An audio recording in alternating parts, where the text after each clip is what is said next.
Good morning students. अब हम पढ़ेंगे विभाजन एल्गोरिथम। विभाजन एल्गोरिथम या बोल सकते हैं इसको क्या बोलते हैं, कलन विधि। कि क्या होता है इसमें हम अब तक तो हमने क्या सीखा है, भाग। भाग में क्या करते हैं हमने भाग में क्या होता है कि विभाजन एल्गोरिथम में क्या है कि एक बहुपद का दूसरे बहुपद में भाग लगाना है। अर्थात जैसे x square plus 2x plus 5 है, ये एक कोई बहुपद है एफ एक्स मान लिया इस बहुपद को, और एक कोई दूसरा बहुपद मान लिया जी एक्स बराबर 5x प्लस 3। तो हमको मतलब जी एक्स का भाग 5x एफ एक्स में देना है। तो वो जो विधि कहलाती है जिस विधि से हम जी एक्स का भाग एफ एक्स में देते हैं, मतलब एक बहुपद का भाग दूसरे बहुपद में देते हैं, तो वो कौन सी विधि कहलाती है, कलन विधि या विभाजन एल्गोरिथम। ठीक है, अब तक तो हमने नॉर्मल भाग पढ़े जिसमें हम एक पूर्णांक मतलब एक कोई संख्या जैसे 88 या 58 ले लें, उसमें भाग लगा दें हम 8 का। ठीक है, तो 8 ऐसे तो भाग लगाते हैं कि कोई संख्या हो उसमें दूसरी संख्या का भाग लगा के भागफल और शेषफल निकालते हैं।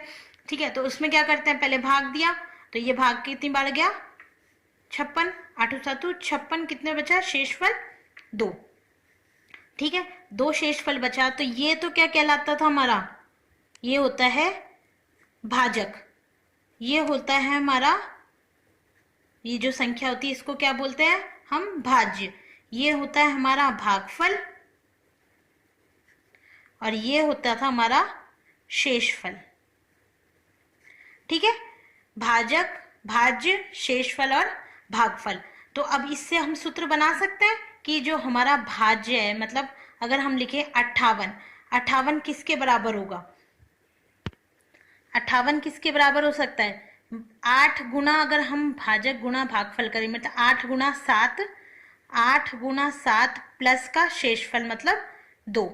देखो अब 8 गुना 7 मतलब 56 प्लस 2, मतलब इस वाली संख्या को इससे गुणा किया और इसमें जो शेषफल आया जो बचा आया उसको हम अगर जोड़ दें, इसमें जोड़ दें तो कितना आ जाएगा, ये 58 आ गया, 58 के बराबर।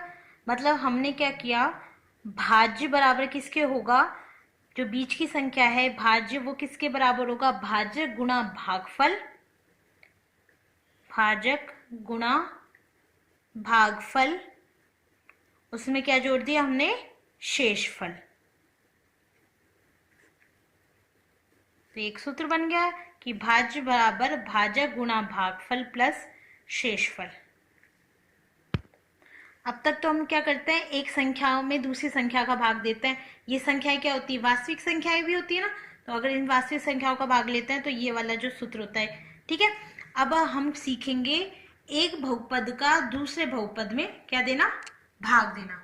तो भाग देते हैं वो कैसे देते हैं, वो विधि कहलाती है विभाजन एल्गोरिथम। ठीक है, ये तो आपको समझने के लिए है। तो विधि में क्या करना होगा आपको, जैसे हमने एग्जाम्पल ले लिया कोई,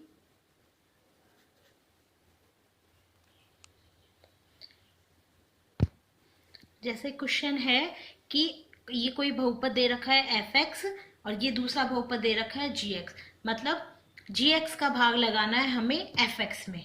ठीक है, कौन सी विधि है ये, विभाजक एल्गोरिथम, सॉरी विभाजन एल्गोरिथम। ठीक है, इस विधि को क्या बोलते हैं, विभाजन एल्गोरिथम विधि, या आ सकता है एग्जाम में कलन विधि से भाग दीजिए। तो उसके लिए क्या करेंगे कि जी एक्स का भाग देना हमें एफ एक्स में, मतलब इस बहुपद का भाग देना होगा इस बहुपद में। उसके लिए क्या करेंगे, सबसे पहले जब एक बहुपद का भाग दूसरे बहुपद में देखते हैं तो सबसे पहले इन बहुपद को सेट करते हैं, मतलब उच्च घात से निम्न घात में। जैसे जैसे ये एफ एक्स बराबर क्या है, यहाँ पे एफ एक्स बराबर 3x स्क्वायर माइनस का एक्स क्यूब माइनस का 3x प्लस 5। ठीक है, अब देखो इसमें सबसे उच्च घात कौन सी है, 3। तो पहले 3 पहले आता है या 2, पहले 3 आता है, तो इसको हम आरोही से अवरोही क्रम में सेट करेंगे, मतलब बड़े से छोटे में, सॉरी।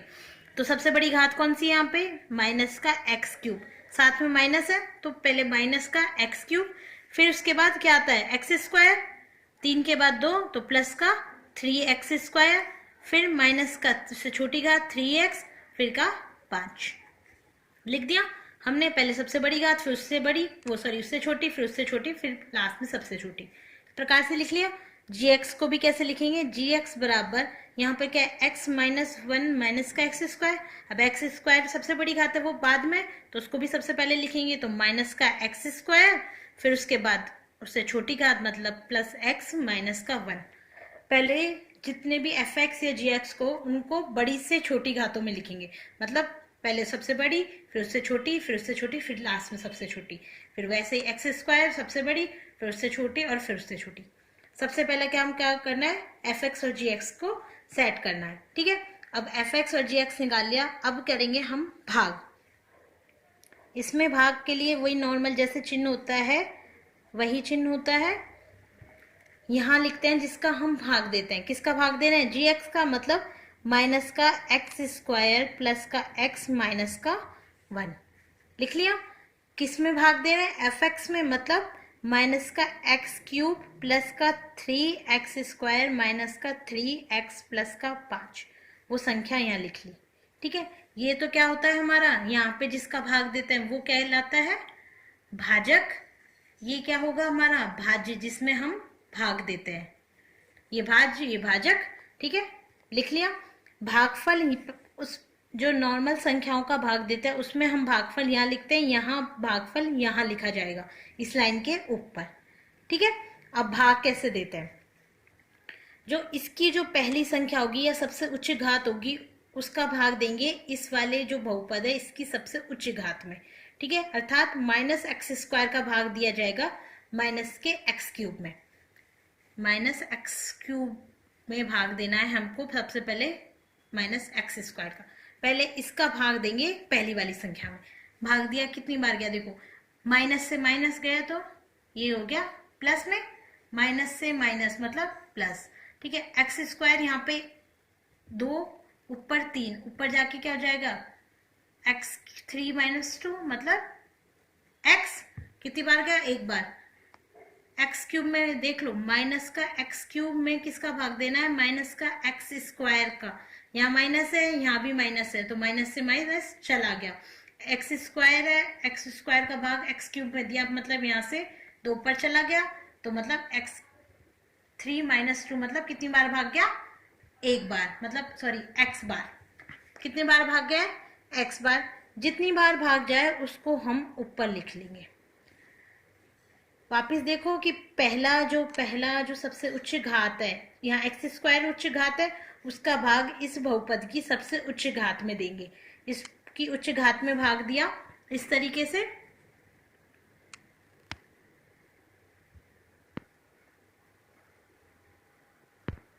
क्या करते हैं, इसका भाग इस पे उच्च घात में दिया, जो भागफल आया उसका गुणा करेंगे इस पूरे बहुपद से, मतलब x का गुणा करेंगे माइनस के एक्स स्क्वायर प्लस के x माइनस 1 से। गुणा करो, x को गुणा करेंगे माइनस के एक्स स्क्वायर से, यहाँ 2 घात, 1 घात मतलब जुड़ के 3 घात, और माइनस में तो माइनस का x क्यूब, फिर बीच में क्या है प्लस, तो प्लस, फिर x का गुणा किया x से मतलब x स्क्वायर, फिर माइनस 1 का गुणा किया x से मतलब माइनस का x, आ गया माइनस का x cube plus x square minus का एक्स। जो गुणा में आए उसको लिखना है यहाँ पे इसके नीचे। ठीक है, इसके नीचे लिख दिया। अब इसके नीचे लिखेंगे तो क्या है हमारे, जिसकी जैसी घात, मतलब यहाँ 3 है तो यहाँ पे उसके 3 के नीचे, 2 है तो 2 वाले के 2 के नीचे, मतलब यहाँ एक्स स्क्वायर है, और नहीं हो तो उस वाली जगह को खाली छोड़ देते हैं, बाद में एक सवाल में बता दूंगी। तो पहले क्या, माइनस एक्स क्यूब, फिर एक्स स्क्वायर, फिर माइनस का एक्स। ठीक है, लिख दिया, माइनस एक्स क्यूब प्लस का एक्स स्क्वायर माइनस का एक्स। ठीक है, अब क्या करते हैं, घटाते हैं। घटाने में क्या होता है, बहुपद में जो नीचे वाले जितने भी चिन्ह होते हैं वो बदल जाते हैं। जैसे यहाँ क्या है माइनस का, तो ये क्या हो जाएगा प्लस का, यहाँ प्लस का है तो वो क्या हो जाएगा माइनस का, और यहाँ माइनस का है तो वो हो जाएगा प्लस का। ऐसे ही तो घटाते हैं बहुपद को या बीजीय व्यंजकों को। ठीक है, अब माइनस एक्स क्यूब में से क्या जोड़ना है, प्लस का x cube, minus x cube में जोड़ेंगे प्लस का एक्स क्यूब।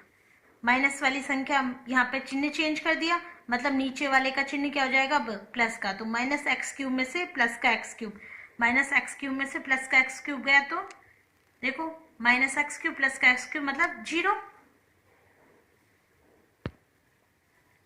जीरो आ गया। अब क्या घटाना है, 3x² में से माइनस का एक्स स्क्वायर, 3x² में से अब माइनस का x² घटा है, मतलब 3x² में से एक x² गए तो कितने बचे 2x² प्लस के 2x²। ठीक है, अब माइनस का 3x है और यहाँ पे प्लस का x है, तो माइनस के 3x में से प्लस का x तो कितना आ जाएगा, माइनस के 3x में से एक x जुड़ गया तो कितना बचा माइनस के 2x, तो आ गया माइनस का 2x। घटा लिया। अब क्या करते हैं, एक बार घटाने के बाद अगली जो संख्या होती है वो उतार लेते हैं। अब उतार लिया हमने, प्लस का 5 नीचे उतार लिया। ठीक है, फिर वापस वही करेंगे। अब वापस वही करेंगे, इसकी उच्चतम घात का भाग इसकी उच्चतम, इस बहुपद के उच्चतम घात में देंगे, अर्थात माइनस x² का भाग देंगे 2x² में, माइनस का 2x² में किसका भाग देंगे, माइनस का x² का, पहले पद में इसके पहले पद का उच्चतम घात का उच्चतम घात में। कितना आगे बार गया, माइनस है यहाँ पे तो माइनस आ जाएगा, यहाँ प्लस है तो माइनस प्लस माइनस, फिर x² है, दो तो रह ही गई, x² का भाग इसमें गया तो एक बार, मतलब माइनस का 2 बार भाग गया माइनस का 2 बार। ठीक है, अब क्या करना होता है, जो यहाँ भागफल आता है उसको पूरी संख्या से गुणा करते हैं। पहले x से गुणा किया था, अब आया -2, -2 को गुणा करेंगे इस पूरे बहुपद से, मतलब -2 गुणा में माइनस का x² प्लस का x माइनस का 1, यही था। इसको इससे गुणा किया तो माइनस माइनस प्लस और 2 का गुणा x² से, मतलब 2x², फिर -2 गुणा x मतलब माइनस का 2x, -2 गुणा -1 मतलब का प्लस का 2, ये आ गया। अब क्या करेंगे, इसकी जगह इधर रख देंगे, जो भी गुणा में आता है 2x² माइनस का 2x प्लस का 2 रख दिया। अब वही यहाँ जहाँ प्लस का चिन्ह है वहां माइनस का, जो माइनस का है वो प्लस, मतलब चिन्ह चेंज हो जाता है, यहाँ भी क्या है प्लस में, तो यहाँ क्या हो जाएगा माइनस का, यहाँ माइनस है वो प्लस में और यहाँ प्लस है वो माइनस में। अब घटा दो, 2x² में से क्या हटाना है, 2x² में से माइनस का 2x², मतलब कितना आ गया 0, फिर माइनस का 2x में से प्लस के 2x घटाएंगे, -2x प्लस का 2x मतलब कितना आ गया 0, फिर 5 में से -2 घटाएंगे, 5 में से 2 घटाए तो कितना आ गया 3, तो यहाँ तो प्लस का 0 और प्लस का 3। ठीक है, अब यह विधि कब स्टॉप होती है, कहाँ तक छोड़ते हैं, जब या तो इसकी जो उच्चतम घात है यहाँ कितनी है 2, और यहाँ अगर उससे कम घात रह जाए, वही तो करते थे कि इसमें जो हम नॉर्मल भाग देते थे उसमें क्या करते थे कि जो मान यहाँ पे बचता है वो इससे छोटा होना चाहिए। ठीक है, तब वहां छोड़ देते थे, मतलब इसमें इसकी घात 2 है, यहाँ 2 से कम घात का होगा बहुपद या जो भी बचेगा, तब इस विधि को स्टॉप कर देंगे, वहीं रोक देंगे। अब यहाँ पे देखो x की मतलब 3 मतलब x की पावर 0 होता है, गुणा में x की पावर 0 का मान कितना होता है 1, तो इसके x पे अब यहाँ के इसकी x की घात कितनी है 0 और यहाँ पर x की घात कितनी है 2, इससे कम हो गई ना, तो इस विधि को यहीं रोक देंगे। तो इसका जो भागफल आएगा वो कितना हो जाएगा, भागफल तो आएगा x-2, कितनी बार भाग गया x-2, शेषफल बचा है यहाँ पर कितना, शेषफल बचा 3। ठीक है, तो भागफल आ गया x-2 और शेषफल आ गया 3। ठीक है, दोबारा देख लो, क्या सबसे पहले क्या करते हैं, fx और gx दिया हुआ है, जिसका भाग लगाना है इन दोनों को बढ़ते से घटते हुई x की क्रम में लिख लेते हैं, मतलब x³ फिर x² फिर x, मतलब पहले 3 2 1 फिर 0 2 1 0 लिख लिया। फिर क्या करेंगे, जिसका भाग लगाना है उसको इधर लिखेंगे, जिसमें भाग लगाना है उसको इसमें लिखेंगे। फिर इसकी उच्चतम घात का भाग इसकी उच्चतम घात में देंगे। मतलब यहाँ पे इसकी उच्चतम घात कितनी है इस बहुपद की, एक्स माइनस का एक्स स्क्वायर, यहाँ पर माइनस का एक्स क्यूब, माइनस का एक्स, तो माइनस एक्स स्क्वायर का भाग माइनस एक्स क्यूब में दिया तो कितनी बार गया, एक्स बार। एक्स को इधर लिख लिया, फिर एक्स का गुणा पूरे बहुपद से कर दिया। एक्स का गुणा पूरे बहुपद से जितना गुणा आया उसको इसमें लिख दिया, चिन्ह चेंज किया और उसको घटा दिया। चिन्ह चेंज करने का मतलब उसको घटा दिया, तो माइनस एक्स क्यूब में से प्लस एक्स क्यूब घटाए तो 0, फिर माइनस वो प्लस के 3x स्क्वायर में से माइनस का एक्स स्क्वायर घटाए तो 2x स्क्वायर, माइनस के 3x में से प्लस का x घटाए तो माइनस का 2x। फिर जो अगली संख्या बची थी उसको उतार लिया, प्लस का 5 आया, फिर वही किया, इसकी उच्चतम घात का भाग इसकी उच्चतम घात में दिया। मतलब माइनस एक्स स्क्वायर का भाग दिया किसमें, 2x स्क्वायर में। कितनी बार गया, -2 लिख दिया। फिर -2 का गुणा पूरे इस बहुपद से किया, -2 का इस पूरे बहुपद से किया, जो आया बहुपद उसको यहाँ लिख दिया। फिर इसको वही चिन्ह चेंज करके घटा दिया, तो यहाँ कितना बच गया लास्ट में, 3 बच गया। ठीक है, फिर ये शेषफल, इस विधि को कब स्टॉप करते हैं, जब इसका जो इसकी उच्चतम घात है या जो इसकी घात है उससे कम घात या रह जाए। यहाँ पे इसकी x की कितनी घात है, 0, यहाँ पे x की 2 है तो कम हो गई, x की घात 1 भी होती तब भी इस विधि को स्टॉप कर देते। तो ये तो कहलाता है इसका भागफल, जो बचा वो उसका शेषफल। ठीक है, और ये भाज्य और ये भाजक। Thank you.